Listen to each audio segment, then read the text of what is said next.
ધારાસભ્યને વિધાનસભાના અધ્યક્ષે બરતરફ કર્યા છે અને હવે તે ધારાસભ્ય નહીં રહે. અર્જુનભાઈ, વિધાનસભાના અધ્યક્ષની એક મોટી એક ઝટકો કોંગ્રેસને મળ્યો છે, શું કહેશો? દેશમાં જે વિધાનસભા અને લોકસભાના અધ્યક્ષની જે સંસ્થા છે, ઇન્સ્ટિટ્યુશન છે, એની પાસેથી જે પહેલાં અપેક્ષાઓ રાખવામાં આવતી હતી ન્યાયી, એમાંથી હવે જે પ્રકારે અત્યારે નિર્ણય સામે આવ્યો છે એમાં વિશેષ અપેક્ષાઓ રાખી શકાય નહીં. અગાઉ આ જ રીતે બાબુ બોખીરિયાને સજા કરવામાં આવેલી અને એ સજાને તો સ્ટે કરવા માટે 2 દિવસ લાગેલા.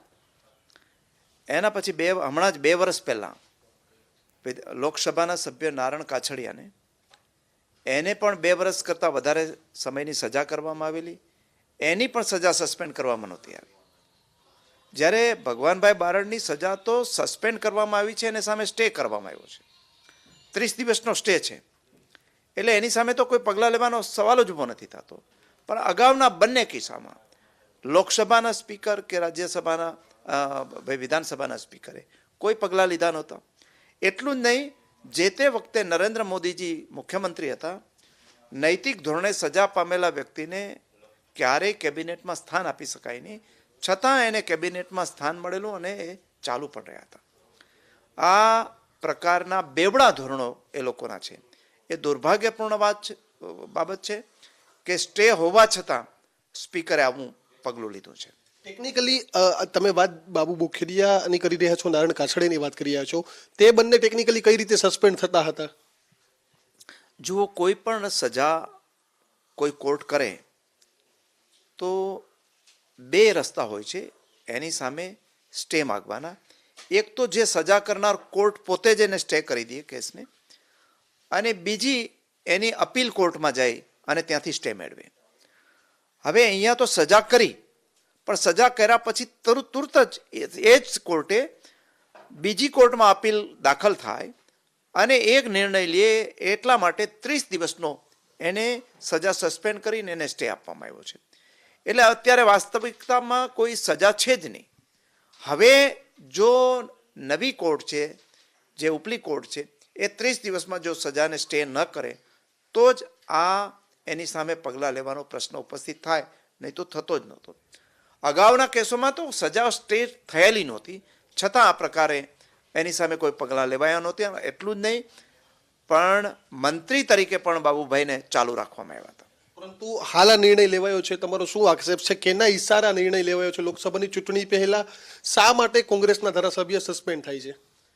જુઓ, જે પ્રકારે અત્યારે વાતાવરણ દેશની અંદર દોડવામાં આવ્યું છે, જે કોઈ પણ બાબતમાં કોંગ્રેસના કોઈ આગેવાન સામે કોઈ પણ પુરાવા ન હોય તો પણ એને પુરાવી દેવાના, એની સામે પોલીસ એક્શન લેવાના, એને જેટલું હેરાસમેન્ટ થાય એટલું હેરાસમેન્ટ કરવાનું. અને એમનો એક જ સિદ્ધાંત છે કે આપણે એક્શન લઈ લ્યો, પછી કોર્ટ જે નક્કી કરવું એ કરશે. એટલે એ બાના હેઠળ એમને સ્પીકરને કાનૂની સલાહ ખોટી આપી સરકારે પોતે, અને એમને કર્યા છે. આ એક પ્રકારનું કાવતરું છે. પરંતુ જ્યાં જનતા જેમની સાથે હોય, ભગવાનભાઈ બારડ છે, એ ધાના માંડા પરિવારના એ 3જી પેઢીના સભ્ય છે, જસુભાઈના ભાઈ છે અને દિગ્ગજ આગેવાન છે. ગયા વર્ષે 30,000 કરતાં વધારે મતોથી ત્યાં જીતા છે.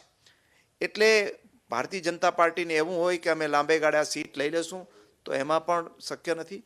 બીજું જે કેસ છે, કેસની અંદર પણ જે લોકોના રેકોર્ડ ઉપર નામ હતા એ 8 જણાને છોડી મૂકવામાં આવ્યા છે. એની સામે કેસ જ નથી કરવામાં આવ્યો.